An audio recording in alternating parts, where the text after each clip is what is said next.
Hey guys, क्या आपको rich बनना है? सिर्फ आपको नहीं, हम सबको रिच बनना है, लेकिन मनी का बात कोई करता नहीं है। तो मैं आज आपको रिच डैड पुअर डैड ये बुक का छोटा सा समरी बताऊंगा।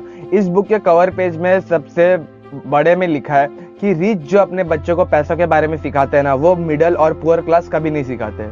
तो जो ऑथर होते हैं ना, उसके दो पिताजी होते हैं। एक पिताजी को ना वो रिच डैड बोलता था और दूसरे पिताजी को पुअर डैड। अब आप इसको गलत वे में मत लेना। जो रिच डैड होते हैं ना, वो उसके बेस्ट फ्रेंड माइक के पिताजी होते हैं, और जो पुअर डैड होते हैं वो खुद के उसके पिताजी होते हैं। तो वो उसके पिताजी को पुअर डैड और उसके बेस्ट फ्रेंड के पिताजी को रिच डैड क्यों कहता था, ये भी रीजन मैं आपको बता दूंगा। तो इस बुक के अंदर सबसे बड़ा बात कहा गया है कि जो रिच होते हैं ना, वो पैसों के लिए काम नहीं करते। वो उनका रूल नंबर 1 होता है। उनके पैसे उनके लिए काम कर रहे होते हैं। लेकिन पुअर और मिडिल क्लास कैसे पूरा लाइफ टाइम पैसों के लिए काम करते रहते तभी भी अमीर नहीं बन पाते। इस चक्कर में होता क्या है कि उन लोग फाइनेंशियली भी स्ट्रगल करते हैं। तो इसमें जो पुअर डैड होते हैं ना, उनके पास PhD होता है, तभी भी वो गरीब रहते हैं। और जो उसके रिच डैड होते हैं ना, वो स्कूल ड्रॉप आउट रहते हैं, तभी भी वो अमीर रहते हैं। क्यों? क्योंकि उनको मनी का गेम पता होता है, मनी के पीछे मनी कैसे कमाना है वो उन्हें पता होता है। इसके लिए वो अमीर रहते हैं। और उसके पुअर डैड सारा जीवन दूसरों के लिए काम करते रहते हैं, तभी भी वो गरीब ही रहते हैं। तो ऐसा क्यों है? सबसे बड़ा रीजन अमीर और अमीर हो रहा है और गरीब, क्योंकि पैसों का जो गेम है ना, पैसों का जो सब्जेक्ट है, वो घर पे सिखाया जाता है, ना बल्कि स्कूल में। स्कूल हमेशा आपको सिर्फ पैसों के लिए काम करना सिखाएगा, ना बल्कि पैसे आपके लिए काम करे, ये कभी नहीं सिखाएगा। और जो उसके पुअर डैड रहते हैं ना, वो उसको हमेशा से कहते थे कि go to school, get a job, save money, get out of debt. तो ये बात उसके जो ऑथर होते हैं उन्हें पसंद नहीं होती है।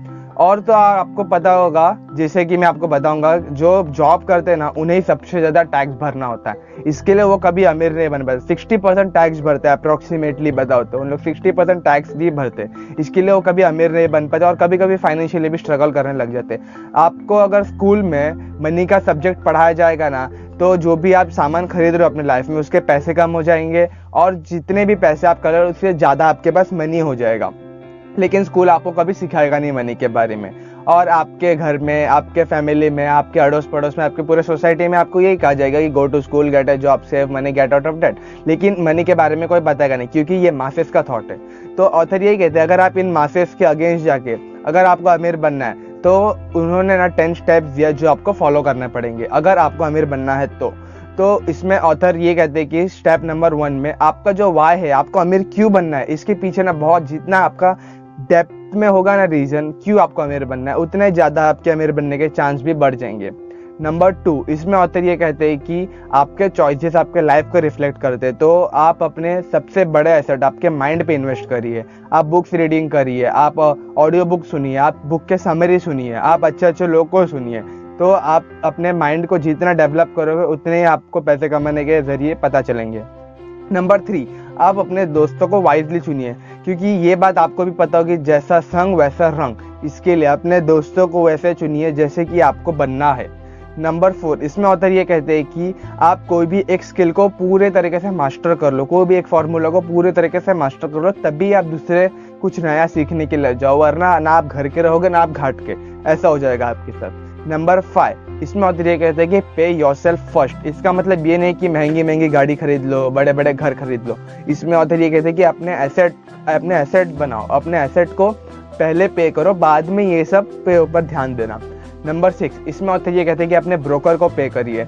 अगर आपको ब्रोकर को पे करने क्यों बोल रहे हैं इसमें, क्योंकि जो आपका ब्रोकर होता है ना, वो आपको प्रॉफिटेबल इन्वेस्टमेंट बताएगा और एक्सेट्रा बातें बताएगा। लेकिन देखो, सब ब्रोकर सेम नहीं होते। इसके लिए ऑथर ये भी कहते हैं कि आप अपने ब्रोकर को पे करने से पहले जांच पड़ताल कर ले अच्छे से। नंबर 7, इसमें ऑथर ये कहते हैं कि दूसरों को देना सीखे। जब तक आप दूसरों को देना नहीं सीखोगे, तब तक आपको भी कोई कुछ नहीं देगा।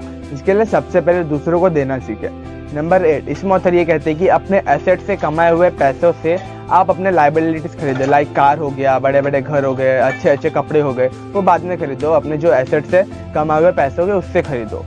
और फिर उसमें 9 नंबर पे जो है, उसमें ऑथर ये कहते हैं कि अपने हीरोज़ को इमिटेट करो, अपने हीरोज़ को सुनो। जब हम बच्चे होते हैं तब कैसे हम हमारा एक रोल मॉडल बना लेते हैं और उसी को हम फॉलो करते हैं, उसी को हम इमिटेट करते हैं और उसी की तरह हमें बनना रहता है। लेकिन जैसे जैसे हम बड़े होते हैं, हम हमारे हीरोज़ को खो देते हैं। जैसा आपको बनना है वैसे हीरोज़ चुनो, ना बल्कि कोई सेलिब्रिटी हो गया उसको नहीं चुनने की यहाँ पर ऑथर बात कर रहे हैं। आपको जिस तरह बनना है वैसे हीरोज़ आप भी चुनिए।